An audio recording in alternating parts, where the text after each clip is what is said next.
are going to learn one of the most important topics in logical reasoning. Now this topic is easy, but at the same time it is very tricky.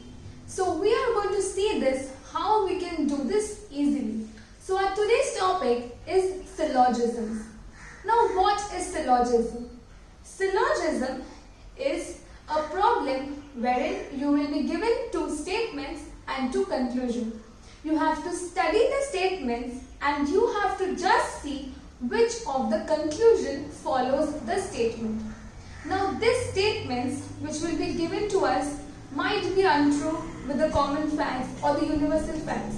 But we have to consider that all these statements are true and accordingly we have to see what conclusion follows. Okay, so now we are going to see how do we do this. So in conclusions, we have 5 types of conclusions. Conclusion 1 is when only one follows. Conclusion 2, when 2 follows. The statement 2 follows, statement 1 follows. Conclusion 3, wherein neither 1, neither 2 follows. Conclusion 4 is neither 1 nor 2, the both don't follow. And conclusion 5 is when both 1 and 2 follow. So whenever we do the problems, we are going to see that out of these 5 conclusions, which conclusion are we going to reach. Now my dear friends or students, what is necessary is how do we do this? Because sometimes these problems are very tricky. So we are going to do this with the help of a Venn diagram. Now what is a Venn diagram? Venn diagram is any diagram which includes circles. So we are going to put the information in a form of a circle and we are going to follow the statements and we are going to see which conclusion follows. Now my dear students, whenever you make a diagram, it becomes more easy to reach the conclusion. Therefore, one of the most important part of syllogism is the Venn diagram. You need to get the diagram perfectly to reach the conclusion correctly. Okay, so now we are going to just see some examples. As we go forward, we are going to see how we draw the different types of Venn diagrams and how we can accurately reach the conclusions that we want to reach. Okay, so we are going to take example number 1 as given on the slide, that all students are girls, no student is dull. What are the statements? That all the students are girls and no girl is dull. What are the conclusions given to us? There are no boys in the class, no student is dull.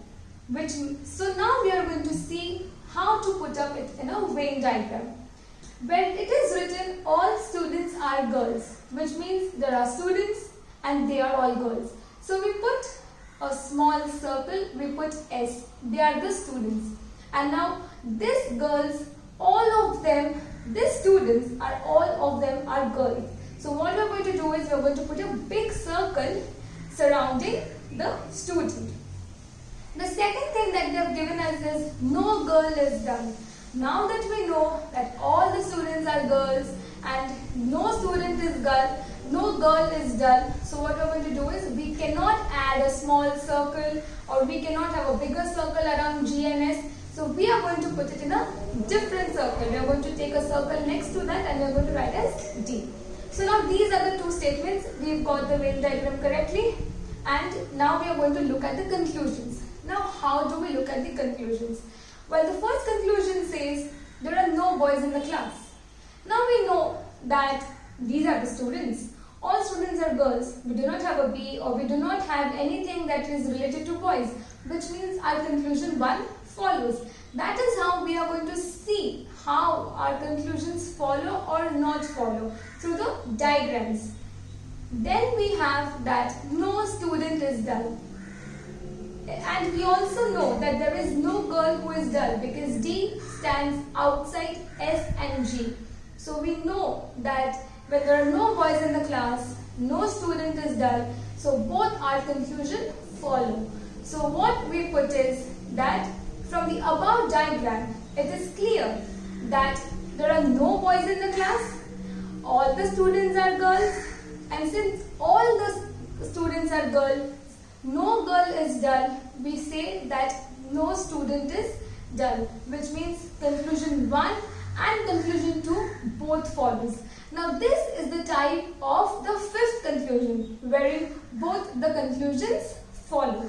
So eventually when we go ahead with this chapter, we are going to see different types of syllogisms, we are going to see more complicated Venn diagrams, but it's going to be easy. Thank you for watching this video.